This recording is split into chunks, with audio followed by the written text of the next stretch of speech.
I'm Peter Breggin. I'm a psychiatrist, and this is one in my series of simple truths about psychiatry.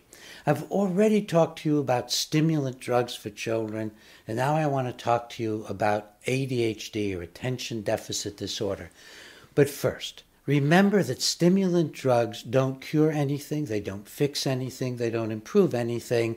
They cause biochemical imbalances in the brain that make children docile, that take away their spontaneity, and make them obsessively focus on things that they don't care about.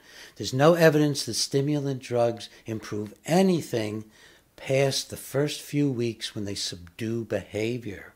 There's no improvement in academic performance, social life, how people feel about themselves, sports. These drugs should not be given to children. That's the vast weight of scientific evidence that you can find in my books like Psychiatric Drug Withdrawal and Brain Disabling Treatments in Psychiatry. But now let's go on to what is ADHD.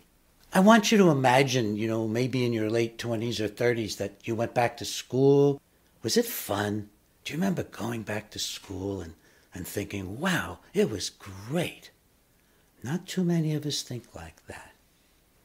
In fact, let's suppose somebody said you could have a six-figure salary for 20 years and retire. And all you would have to do is everything you did in school.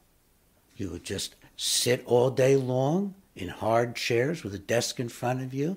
You'd have one person teaching you all day long. You'd have to raise your hand to go to the bathroom. You wouldn't be able to socialize. Would you do that for 20 years, even for a good retirement? You see, ADHD is about what we're trying to make our children do that they're not comfortable, willing, or able to do. If you look in the diagnostic manual for what are the criteria for ADHD, they're about kids who are uncomfortable in class.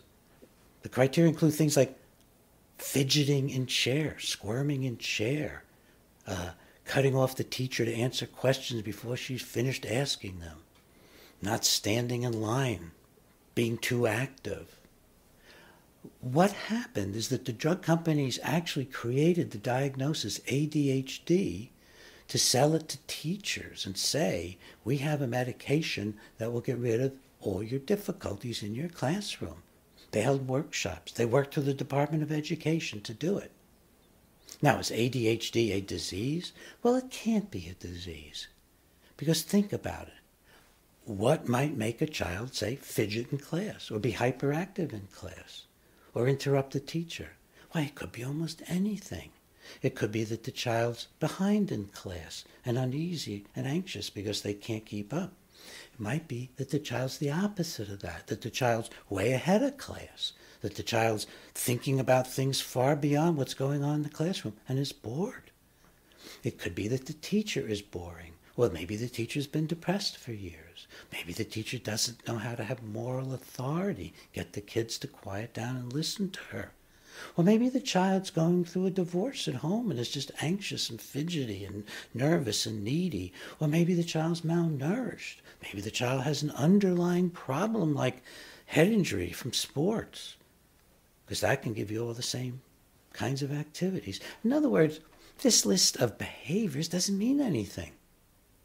In my experience, it means A, the parents aren't disciplining the child properly, and within minutes in my office, the child's quieted down because I'm giving intense attention, really caring about the child. I'm interested in what the child has to say. And the parents learn how to engage the child right in front of their eyes.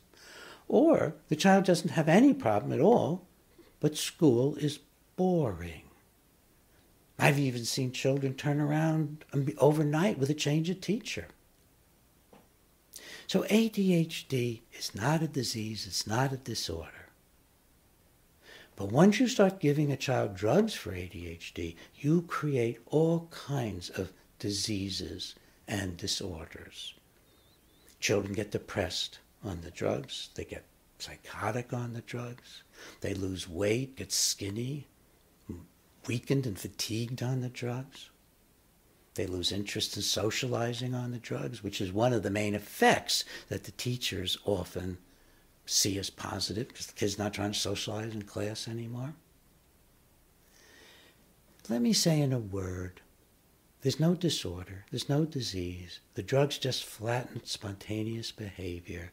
The great news is that if your child has ADHD-like symptoms, your child is almost certainly either perfectly normal and bored in school or needs his parents to learn to discipline him better while also providing unconditional love. Read my book, Talking Back to Ritalin, or the Ritalin Fact Book. You'll find everything I'm saying is documented with dozens of references, and you'll find better approaches to helping your child be the normal kid he really is. Thank you.